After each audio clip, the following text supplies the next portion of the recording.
The young man from the Nebraska State Journal arrived with a notebook, a fountain pen, and a train to catch at 5 o'clock.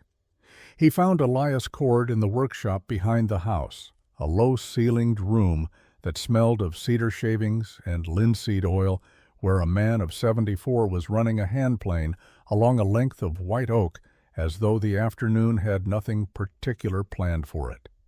The journalist introduced himself. Paul Whitfield, Human Interest Piece. Old-timers and their memories of the frontier era. Elias set down the plane, looked at the young man the way a carpenter looks at a board he's been handed, checking the grain, checking the weight, deciding what it was good for.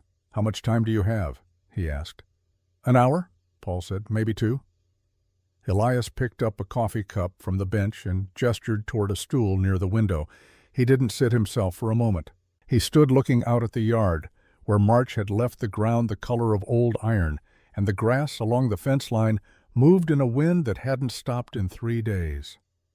"I've built a good many things," he said, more to the window than to the journalist. "Barns mostly, a few churches, some houses that are probably still standing, and some that aren't. I built a field hospital once, in a winter I don't care to describe in detail." He paused. "But the most important structure I ever had anything to do with. I didn't build it, didn't design it, didn't even understand it fully until after it had already saved a woman's life." He turned. "And it was built by a widow, alone, with her dead husband's shovel, 3 weeks after she put him in the ground." Paul uncapped his pen. Elias finally sat.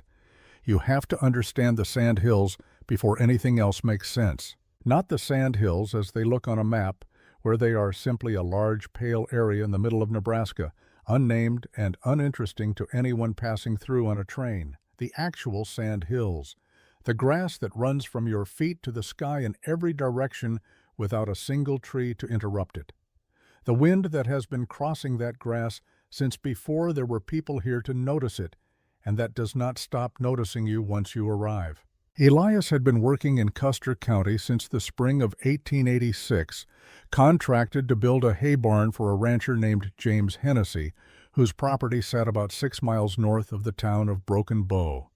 It was good work and steady, and Elias was not inclined to hurry it. He knew how to read a plains winter the same way a sailor reads a horizon, not with dread, but with the particular attention of a man who understands that the thing he is looking at has opinions about him. By October of that year, the wind coming down from the north had already begun to carry something in it. Not cold yet, not truly, but the intention of cold. The suggestion that what was coming had been decided somewhere far away and was simply traveling toward them at its own pace, unhurried, indifferent to anything they might do to prepare. The homesteaders in that part of the county were cutting wood. Every one of them. You could hear it in the mornings, the rhythm of axes carrying across the open ground, the sound of men trying to put enough distance between their families and the winter ahead.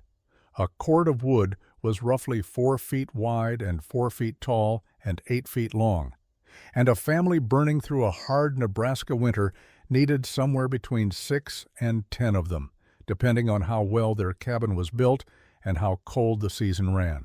Cutting a cord of wood by hand was 3 or 4 days of hard labor for one man.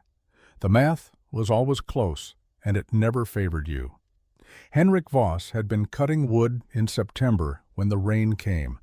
It was not a dramatic rain, no lightning, no flood, just 3 days of gray, steady soaking that left the ground soft and the air cold, and Henrik Voss, 42 years old, standing in wet clothes for longer than a man his age should.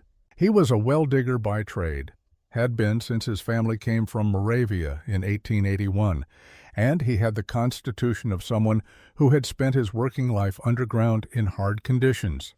But a wet September and a chest that was already carrying more years than it looked became a bad combination, and by the 1st of October, Henrik was in the bed he had built himself in the cabin.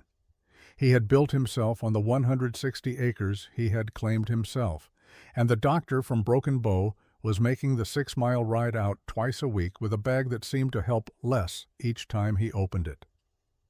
Henrik Voss died on October the 9th, 1886. He left behind a claim that still needed a winter's worth of wood cut, a debt to the doctor that had eaten most of what was in the tin box under the floorboard, and a wife named Marta, who had crossed an ocean and half a continent and spoken 2 languages badly and 1 language well, and who was, by every practical measurement, alone. Elias did not know Marta Voss in those first weeks. He was aware of her the way you are aware of everyone in a rural county where the distances between people are large and the news travels anyway. He knew a Finnish woman had come to the Sand Hills with her husband some years back, that the husband had died, that she was on a quarter section east of the Hennessy property. He filed this information in the part of his mind reserved for facts that might become relevant and thought no more about it. What changed that was a Tuesday morning in late October when he rode past her claim on his way back from fetching lumber from the freight yard in Broken Bow. He saw her standing in front of the woodpile. She was not doing anything. She was simply standing there looking at it. The pile was not small. Henrik had cut a fair amount before the rain came, but it was also not enough, and anyone who had spent a winter in Nebraska could see that at a glance. Elias could see it from the road. He rode on. It was not his business. But the image stayed with him through the day, the way certain images do. A woman standing in front of a woodpile in the October wind, doing arithmetic in her head that wasn't coming out right. He learned later, years later, from Marta herself, told over coffee at the same table where she had once eaten breakfast alone while the temperature outside was 41 below zero, what she had been calculating that morning. She had counted the wood. She had counted the number of nights between that morning and the end of what she could reasonably call winter. She had thought about how often the fire would need feeding through the night and how much wood each feeding consumed, and what the total of all those feedings would be against the total of what she had. The numbers did not work, not even close. She could hire a man to cut more wood. But the tin box under the floorboard had Henrik's debts in it, and not much else, and a hired hand expected to be paid. She could accept the charity of neighbors. The Hennessy woman had already sent word. The deacon's family had room. The offer was genuine, and the people making it were decent. Marta stood in front of the woodpile and considered this for a long time. Then she went inside the cabin, sat at the table where Henrik used to sit, and stayed there until the light was gone. In the morning she went to the shed and got Henrik's shovel. She chose the site with more care than anyone watching would have understood. 2 days, Elias was told. She walked the ground behind the cabin with one of Henrik's measuring ropes and a steel rod he had used for testing soil before he dug a well, driving it in at intervals, reading what came back in the way a doctor reads a pulse. She was looking for something specific in the earth, a quality of soil and drainage that she understood from her husband's teaching and from something older than her husband's teaching, something that came from further back and further away, and which she had not thought about in years. On the 3rd morning, she drove 4 stakes into the ground on a slight rise 30 feet behind the cabin, marking out a rectangle roughly 7 feet by 9, and began to dig. She worked alone. Every morning, before the frost had fully lifted, every afternoon until the light failed. She rigged a rope over a timber crosspiece. She sank into the ground at the edge of the excavation, running it through a pulley block she found in Henrik's shed, and used it to haul the soil up in a canvas bucket. The topsoil came easily. Below it, the sandy layer of the sand hills gave way grudgingly, in scoops that fell back as often as they came clear, and Marta learned quickly that this ground required a different relationship with the shovel than the ground in Moravia had required. It moved when it wanted to move. You could not force it. You could only invite it. By the 1st of November, the excavation was 4 feet deep, and a rider on the road could no longer see her from the saddle. The concern came before the curiosity. In a county where the distances between households meant that a person in trouble might not be found for days, the community paid a particular kind of attention to its vulnerable members, not intrusive mostly, but present. And a widow 3 weeks out from her husband's burial, digging a large hole in her backyard, qualified as the sort of thing people felt entitled to notice. Reverend Thomas Alcott arrived on a Wednesday, riding carefully over ground that had begun to harden overnight. He was a tall man, Methodist, who had been serving the settlers of that part of Custer County for 11 years, and who understood from experience that grief expressed itself in stranger ways than weeping.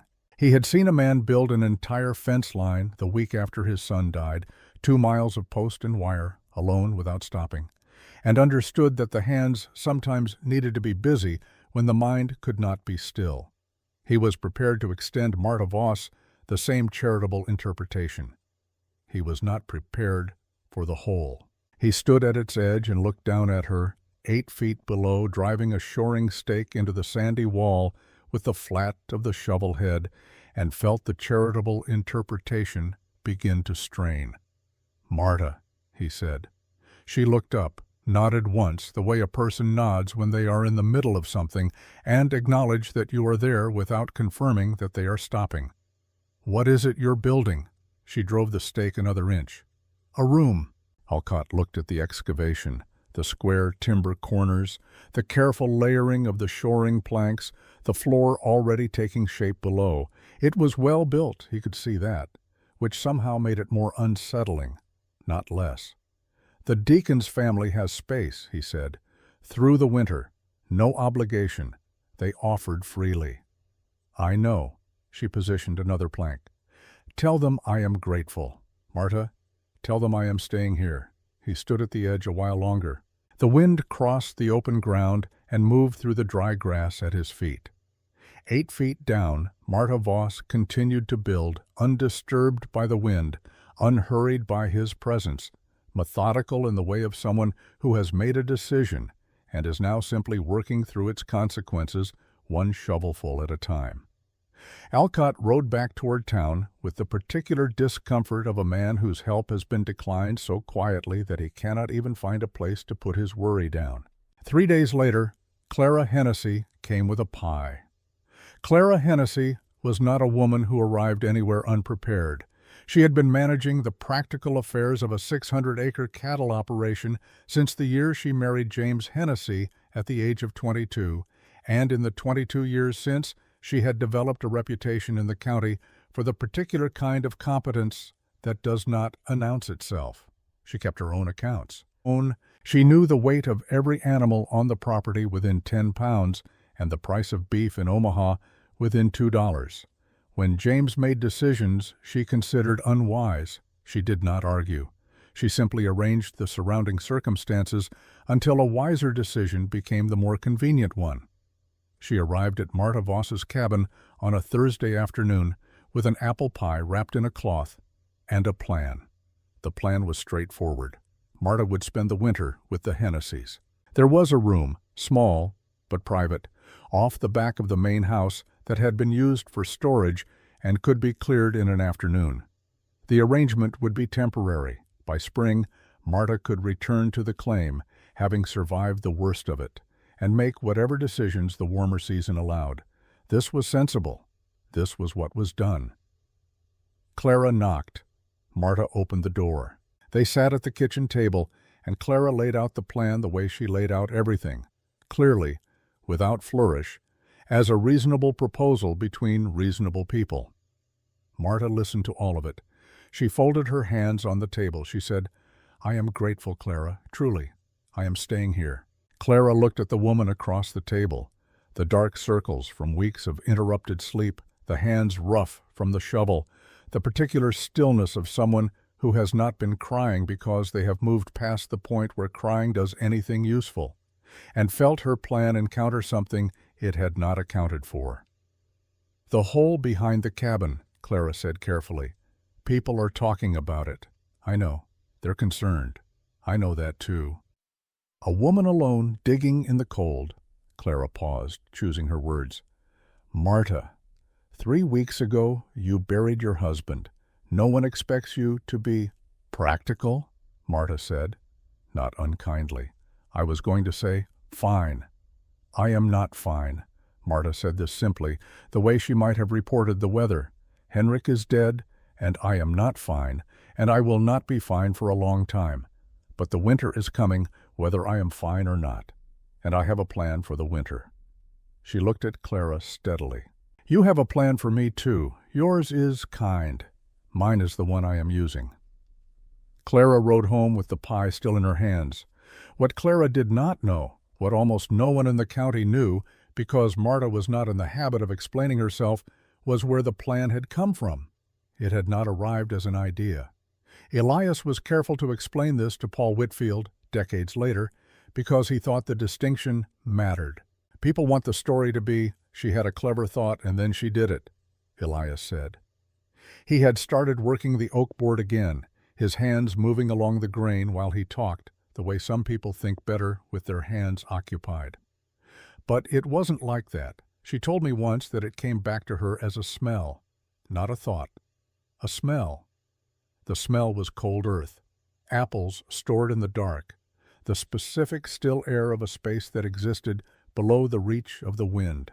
Marta had grown up in Moravia, in the eastern part of what was then the Austrian Empire, in a farming village where the winters came hard off the Carpathian Plateau, and the families who survived them well were the ones who had been paying attention for generations. Her grandmother, her mother's mother, a woman named Bozena, who had outlived 2 husbands and 4 of her 7 children, and who spoke with the authority of someone who had earned every syllable, had kept a sklep beneath the kitchen floor of her house. Not a simple root cellar, a room. Low-ceilinged, timber-lined, reached by a short ladder through a trap door where the family stored its winter provisions.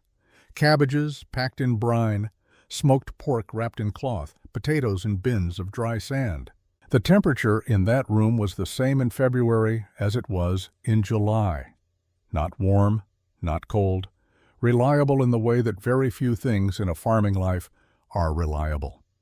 Marta had slept in that room once when she was perhaps 7 years old.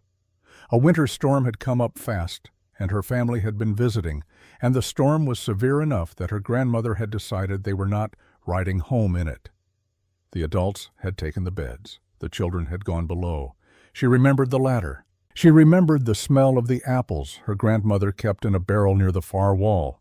She remembered lying on a pallet of folded quilts in the dark, listening for the storm, and hearing nothing, not because the storm had stopped, but because the earth between her and the storm was deep enough that the storm's voice did not reach her. And she remembered her grandmother's voice, coming down through the open trap door before she pulled it shut for the night. "Sleep well, Martichka. The earth doesn't forget summer. It holds summer in its belly the whole winter through, the way a good stove holds its warmth after the fire goes down." Marta had not thought about this for years. She had crossed an ocean, learned a new language imperfectly, buried a child who had not survived its first winter, built a life on ground that looked nothing like the ground she had grown up on, and the sklep and her grandmother's voice had settled into the part of her memory reserved for things that were true but not presently useful. Standing at Henrik's woodpile in October, the numbers failing her in every direction, the memory surfaced without warning or invitation, not as a plan, as a smell, cold earth and stored apples, and the silence of being somewhere the storm could not find you.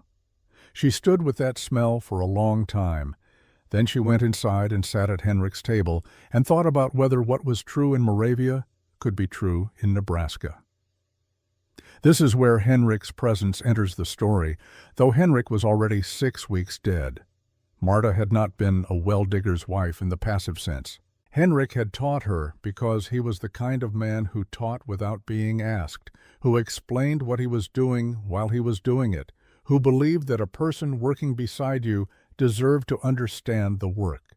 She had stood at the edge of more well shafts than she could count, handing tools down, watching him read the earth the way a careful man reads a difficult letter, slowly attending to what was actually there rather than what he expected to find. She knew from him that the ground was not uniform. It had layers, and each layer had a character.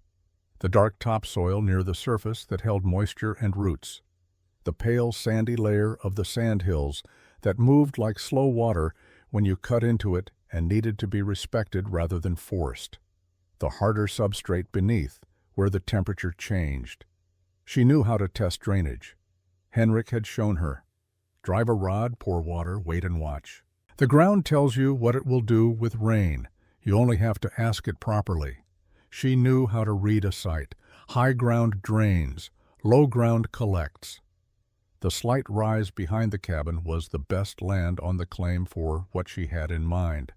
Sandy soil that would accept a shovel, a gravel layer beneath that Henrik had noted when he dug the water well, positioned north of the cabin so the prevailing wind would carry any surface moisture away from the excavation. And she knew from Henrik, from Bozina, from the particular combination of a well-digger's practical knowledge and a Moravian grandmother's older knowledge, that if she went deep enough, the earth would meet her halfway. The question was how deep. She spent 2 evenings at the kitchen table with a stub of pencil and the back pages of Henrik's work ledger, doing the calculations she could do and estimating the ones she could not. She had no thermometer. She had no engineering texts. What she had was her grandmother's sklep, which had been perhaps 12 feet deep in heavier soil, and Henrik's observation that the sand hills ground ran warmer at depth than the clay soils further east, because the sand held less surface moisture and lost less heat to evaporation. 8 feet, she decided. 8 feet would be enough. It had to be enough because 8 feet was what she could dig alone. The digging itself. Elias described the way he described all construction he admired. From the inside out, attending to the decisions embedded in the work rather than the work's surface appearance. She began, he explained to Paul, by spending 2 full days doing nothing that looked like building. She walked the site with Henrik's rod and rope. She drove the rod at 12 points around the marked rectangle, reading the resistance at each depth, noting where the sandy layer gave way to the gravel beneath. She dug a pilot hole 18 inches across in the center of the site, poured 2 buckets of water into it, and came back the next morning. The water was gone. The sand at the bottom was damp but not pooled. The drainage was what she needed. Only then did she begin to dig in earnest. The shoring was the first problem the sandhills presented that Moravia had not prepared her for. The heavy clay soils of Central Europe hold a cut face reasonably well.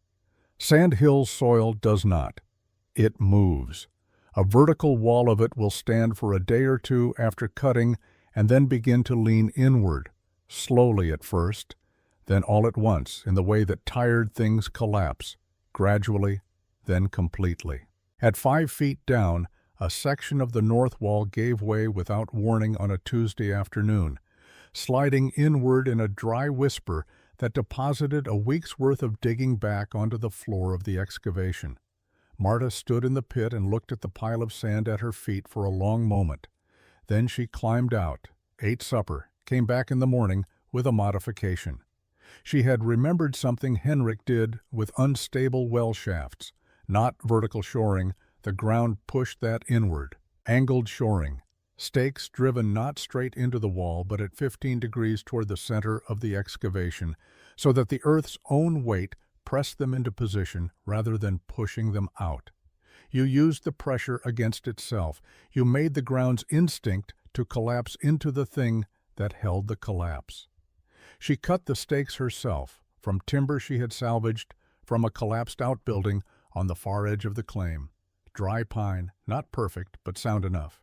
She drove them with the flat of the shovel head, testing each one by pressing against it with her full weight before moving to the next. The wall held. By mid-November, the excavation was 6 feet deep, and the air at the bottom of it was noticeably different from the air at the top. Not warm, she was careful about this when she described it, Elias said. She did not claim warmth. What she claimed was consistency. The air 6 feet down was the same temperature at noon as it was at dusk, as it was, she suspected, at 3 in the morning. Above her, the November wind crossed the sandhills grass with nothing to stop it. Below, there was no wind. There was only the smell of cut earth and the particular stillness of a space that the surface world had not yet learned to reach. She pressed her palm flat against the earthen floor and held it there. Cool, but not cold. The same as it had been yesterday.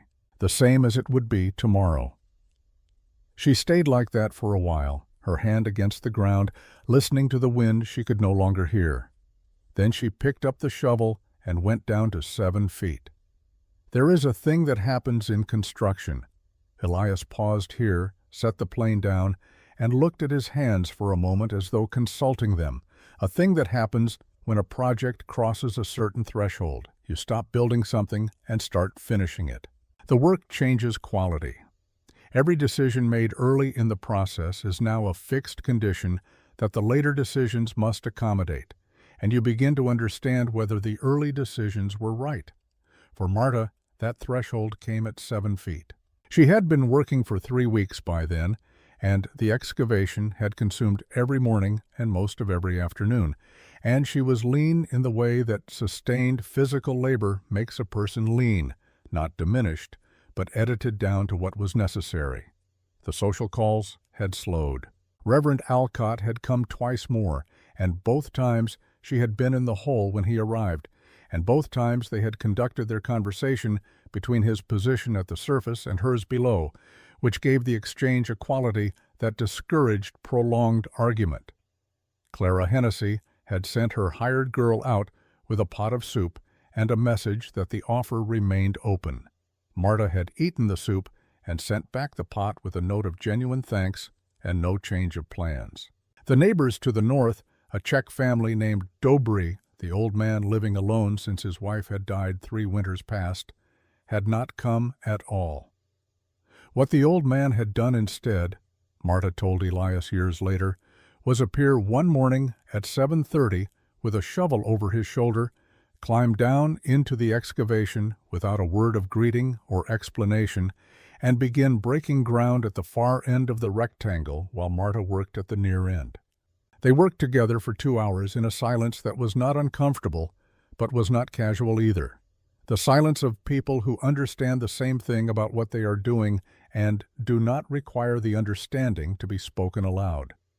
When the old man's portion was done, he climbed back out, retrieved his shovel, and walked home across the frost-stiffened grass. He came back the following morning, and the morning after that. Elias, telling this to Paul Whitfield 45 years on, stopped at this point in the story and was quiet for a moment. "I asked him once," he said, years later, "I asked him how he knew what she was building when no one else did." He picked up the plane again, set it down without using it. He said his father had slept this way in Olomouc, in the old country. He said he thought he'd forgotten it or decided it didn't apply here. But when he saw her choosing that site, the rise, the drainage angle, the rod testing, he said he knew what she was looking for in the ground, and he thought if she was willing to remember it, he could too. Paul had stopped writing. He was simply listening. 7 words is the most I ever heard that man say at once, Elias said. He told me, my father was right about the ground. Then he went back to planing his porch board. He looked at his own plane. I understood him completely. At 7 feet, the work changed. The excavation had reached the depth where the sandy upper strata gave way fully to the denser substrate beneath, a layer of compacted sand and fine gravel that Henrik had encountered in the water well and described in his ledger as firm ground, good for walls, does not shift. Marta had read that entry so many times in the weeks since he died that she could have recited it from memory. She did not recite it. She simply recognized the ground when her shovel found it, and allowed herself one moment of something that was not quite comfort, but was adjacent to it. The sensation of her husband being, in some small way, still useful. The walls at this depth held without persuasion. The angled stakes were still in place in the upper section, still carrying their load correctly, the pressure of the earth leaning into them rather than pushing them out. She examined each one daily, pressing her weight against it, watching for the small movements that precede larger ones. None of them moved. The floor she prepared with attention. She leveled it with Henrik's long-handled scraper, a tool he had designed himself for finishing the bottoms of well shafts. Dragging it across the surface, until it was as flat as she could make it by eye and touch. She had salvaged floorboards from the same collapsed outbuilding that had given her the shoring timber, dry pine, warped in places but sound, and she laid them across the leveled earth in 2 layers, the second running perpendicular to the first, creating a surface that would breathe slightly rather than trap moisture beneath it. The ceiling was the part that kept her awake, not because she did not know how to build it. She knew, from watching Henrik shore the upper sections of deep wells, how to span a horizontal opening with timber and trust the span. The problem was different. The problem was that the ceiling of this room was also the floor of the world above it, and the world above it was going to receive, by her best estimate, somewhere between 2 and 4 feet of snow before March. Snow weight is deceptive. It looks light. It accumulates with patience, and then it presses down with the authority of something that has been patient for a long time.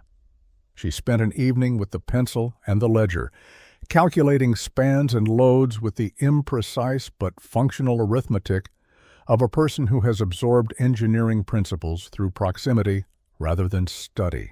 She concluded that she needed the beams closer together than she had originally planned, every 14 inches rather than every 18, and that she needed a secondary layer of planking running across them before the earth was mounded over the top. This meant more timber than she had.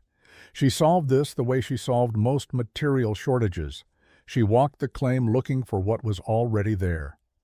The collapsed outbuilding had given her what it could. Henrik's shed had a section of roof that was failing anyway, and she took the sound timber from it and replaced the shed roof with a sheet of corrugated iron she found buried under a pile of fence posts near the creek. The repair was inelegant. The shed roof kept the rain out. The ceiling of the underground room got its beams at 14 inches. She covered the beams with the secondary planking, nailed it tight, and then spent 2 afternoons moving earth onto the top of it from the spoil pile she had accumulated during the excavation, earth that had been sitting on the surface for 3 weeks, drying in the November wind, which was what she had intended. Dry earth mounds better than wet earth, packs tighter, insulates more evenly. Henrik had told her this about well caps. She applied it here. When she was finished, the mound over the ceiling was 20 inches deep. She tamped it down by walking across it in her heaviest boots. The tunnel was a different kind of problem. She had planned it from the beginning, a passage connecting the underground room to the cabin so that she could move between the two without going outside in the dark of January with the temperature at whatever the temperature was going to be. The plan was sound. The execution required the kind of patience that horizontal digging demands from a person accustomed to vertical work. Digging down, you work with gravity. The soil you remove falls away from you, drops into the bucket, disappears over the edge above. Digging horizontally, you work against gravity in the particular way that makes every motion twice as effortful. The soil does not fall away. It sits in front of you and waits to be dealt with. You are also, in horizontal digging, entirely inside the thing you are making, with no view of the sky above to orient you, no sense of progress visible from the outside. You know only what your hands tell you. Marta dug the tunnel in sections of 18 inches at a time, shoring each section before moving forward, using a method she had adapted from something she had seen Henrik do when he needed to run a pipe beneath a road without disturbing the surface. You shore what you have before you reach for what you don't. You don't trust the ground to wait. The floor of the tunnel she sloped deliberately, rising by 2 inches for every 5 feet of length, climbing gently toward the cabin rather than running level. This was Henrik's drainage logic applied to the horizontal. Any water that found its way in would run back toward a small sump she dug in the corner of the main chamber rather than pooling in the tunnel where it would freeze and make the passage impassable. The slope also meant that moving from the cabin into the tunnel, you descended. You felt the transition in your body. The air changed around you as you went down, not dramatically, but perceptibly, the way the air changes when you walk from sunlight into shade. The surface world released you gradually, and the underground world received you the same way.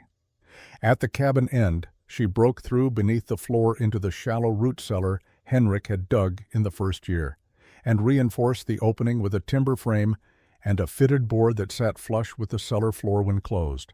From the kitchen above, if you did not know it was there, you would not see it. The ventilation she thought about longest.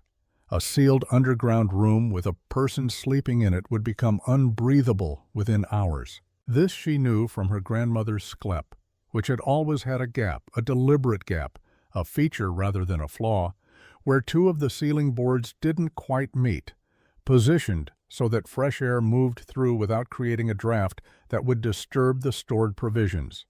In Moravia, in still air, this was sufficient. In the sand hills of Nebraska, where the wind was not still, but was in fact one of the defining facts of existence, the problem required a different solution. A vertical pipe, the obvious answer, the answer that would have occurred to anyone with some knowledge of mine ventilation, had a weakness in this landscape that it would not have had in a sheltered valley or a forested region. A vertical pipe on the open plains acts as a wind instrument. In high gusts, it creates pressure oscillations, drawing air down in pulses rather than steadily, and on the worst nights, the nights when the wind came down from the north in long, sustained runs, it would draw the cold down actively, working against the very purpose it was meant to serve. She solved it the way she solved most problems that the standard answer didn't fit. She observed what was already working. The sandhills are prairie dog country.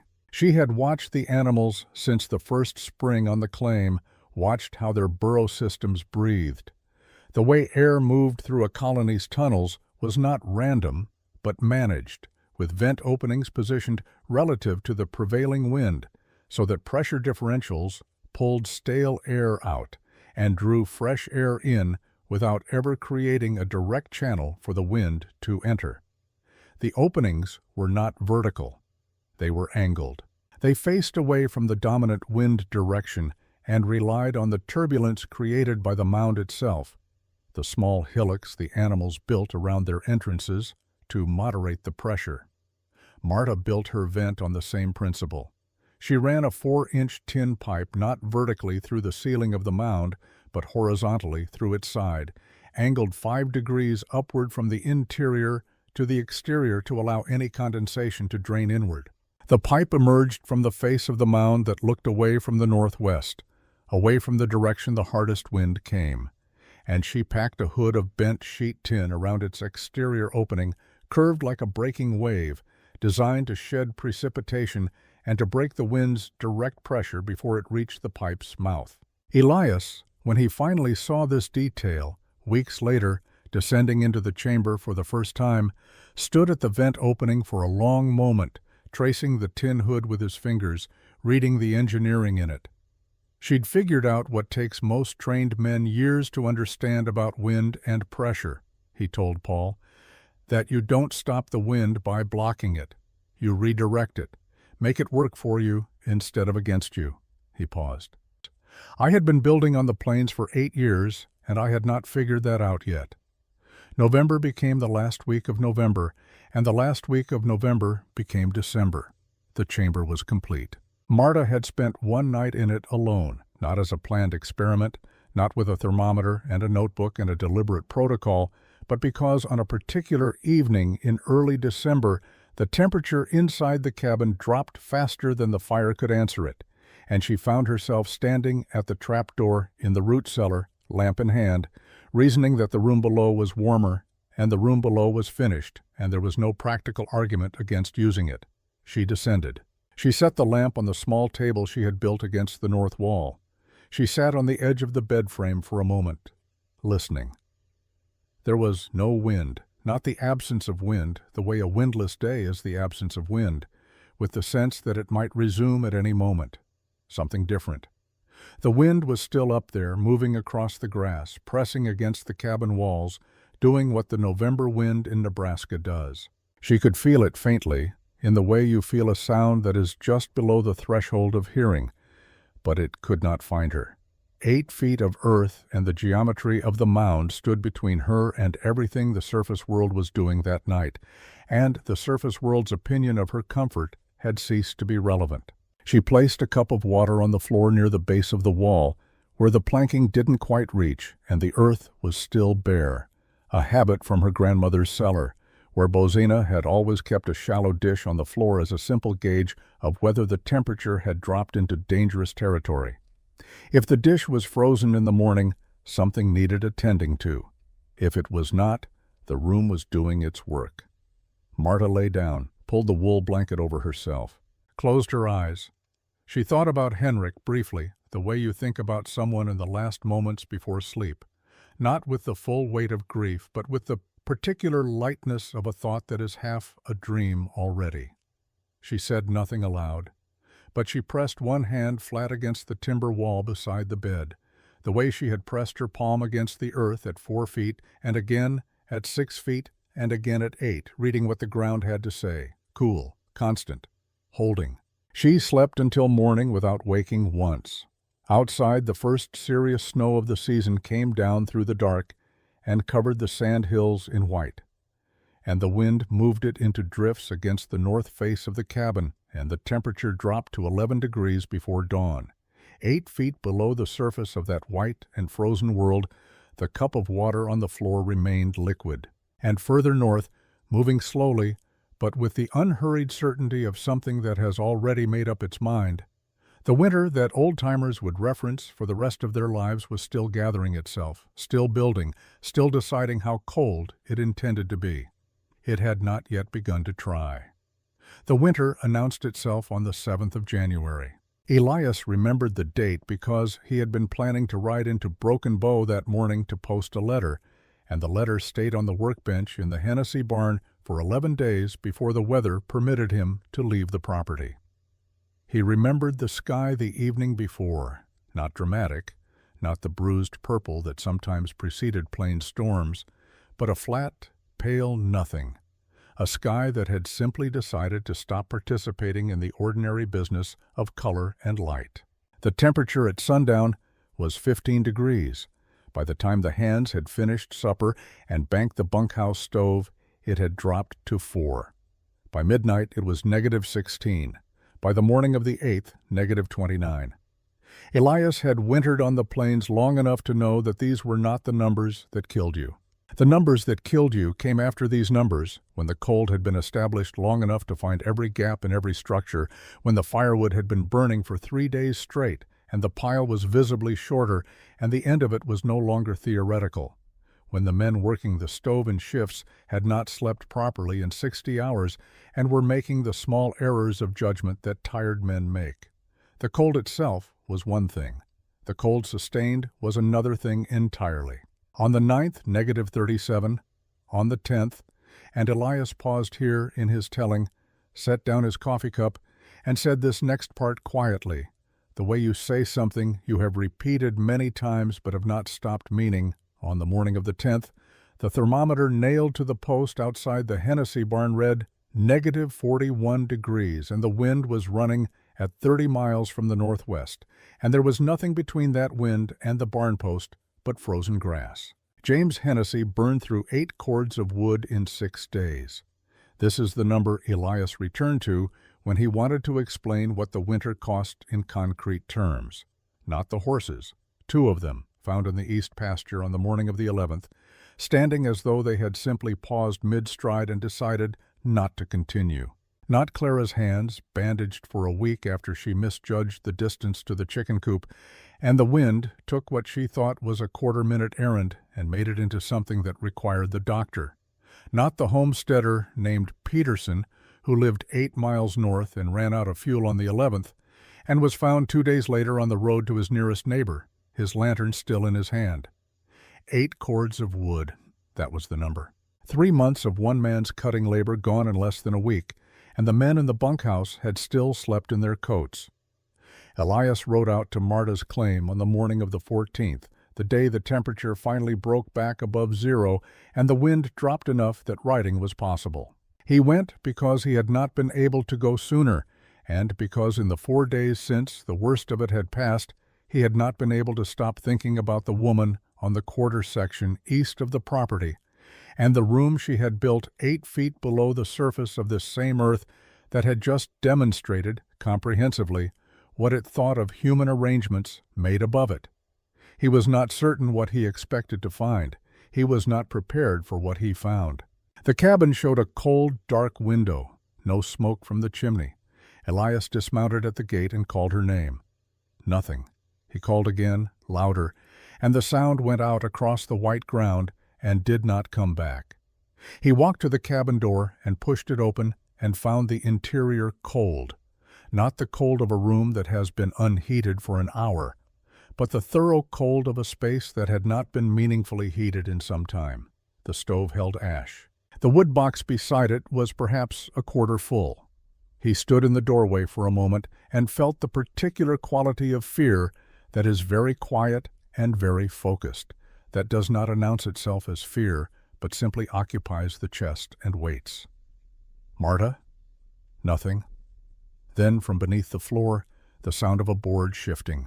The trap door in the root cellar, which Elias had not known was there, lifted from below, and Marta Voss looked up at him from the opening with the unhurried expression of someone who had been sleeping and was not entirely certain the day required her participation yet. Her hair was loose. There was a wool blanket around her shoulders. She was wearing the same clothes she had been wearing when he last saw her, 10 days ago. "Elias," she said. He realized he had been holding his breath. He let it out. "I thought," he started. "I know what you thought." She set the trapdoor against the wall and climbed up through the root cellar into the cabin. "Come down. I'll put the kettle on first, and then come down." He went down. The tunnel was tighter than he'd expected and lower, and he moved through it with his lamp held ahead of him, feeling the air change around him with each forward step, the surface cold releasing him gradually, the underground warmth receiving him in the same way, neither transition dramatic, both of them complete. 15 feet of passage, the floor sloping gently beneath his boots, the timber walls solid and dry on both sides. He emerged into the chamber and straightened up and stood still. 7 feet of ceiling. He could stand without stooping, which surprised him. The timber walls evenly spaced, the joints tight, no evidence of moisture or settlement anywhere he could see. A simple bed frame against the north wall, a table and 1 chair against the east, a lamp hook driven into the timber at reading height. A small sump in the far corner, dry. The ventilation pipe emerging from the upper section of the west wall and angling through the earthen mound. He traced it with his eye, saw the logic of its angle immediately, found himself mentally noting the principle for future use before he had consciously decided to, and on the floor, near the base of the south wall where the planking ended and the bare earth showed, a cup. He crouched down and looked at it without touching it. The water in it was still liquid. He looked at it for a long time. Then he stood, pressed his palm flat against the earthen section of the wall, and held it there.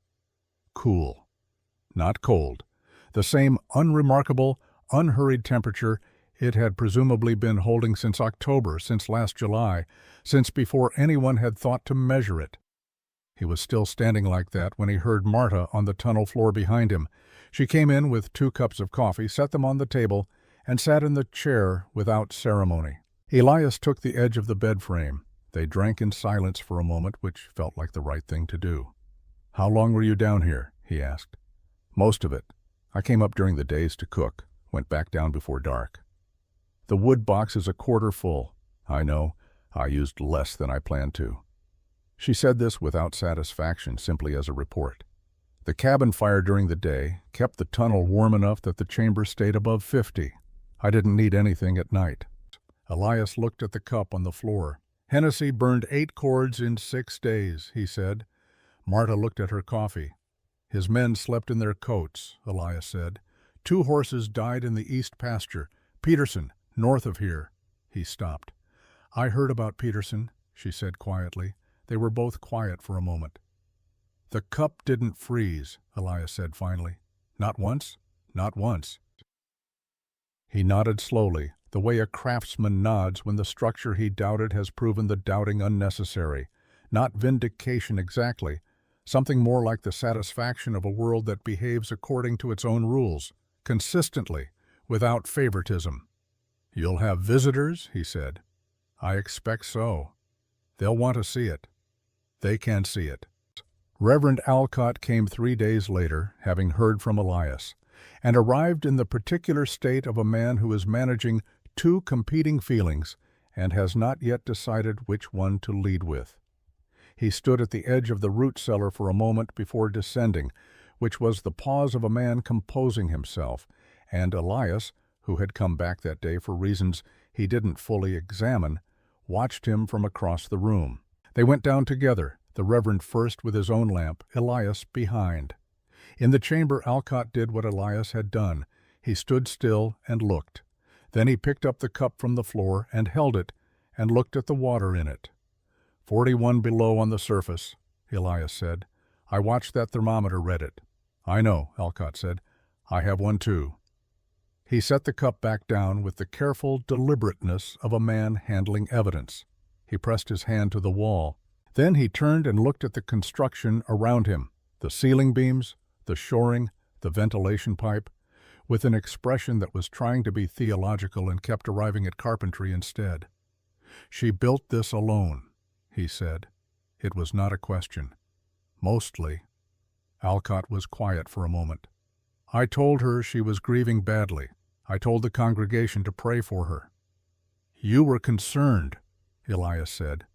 "That's not the same as being wrong." "I was certain," Alcott said.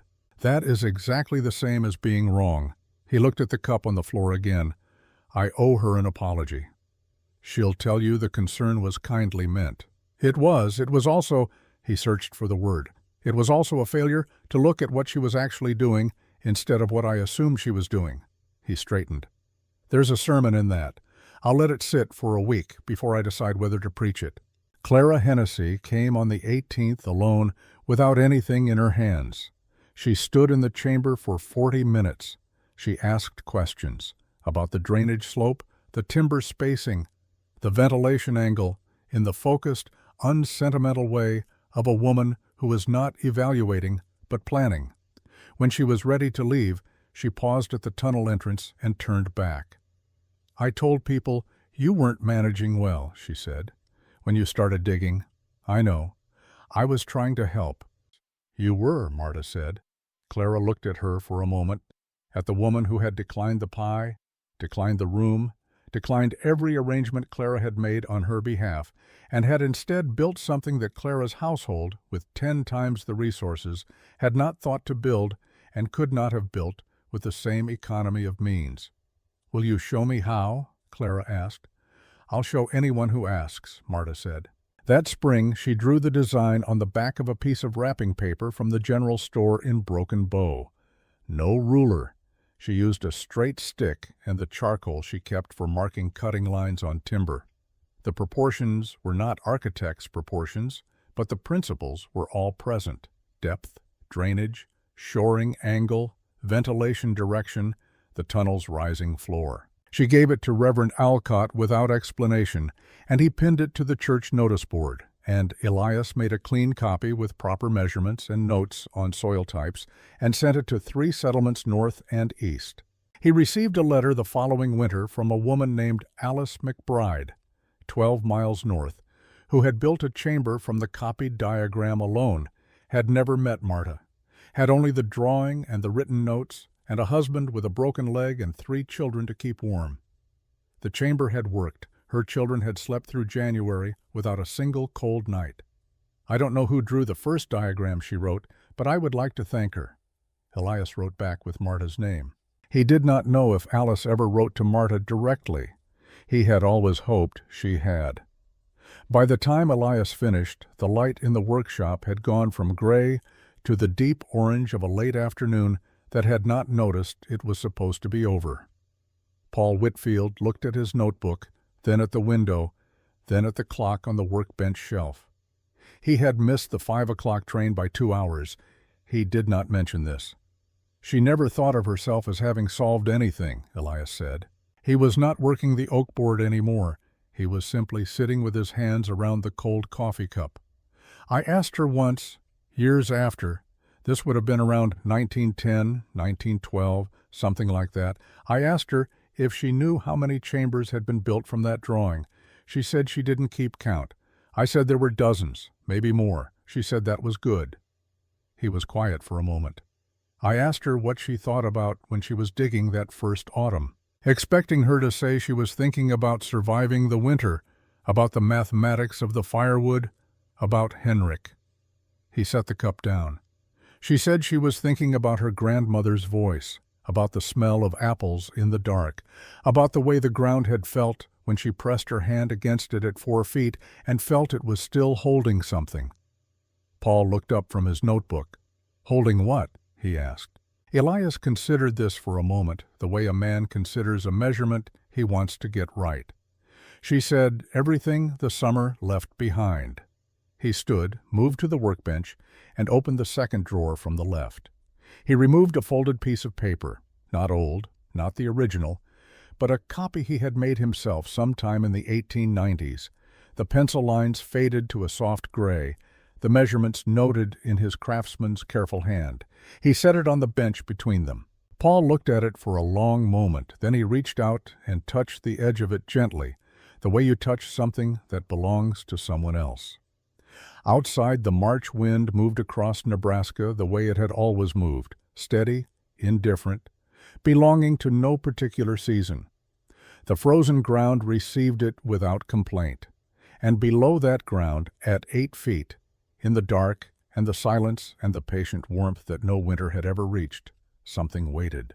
Not for anything dramatic, not for anything to be proven, only for the next person wise enough to ask what the earth was keeping.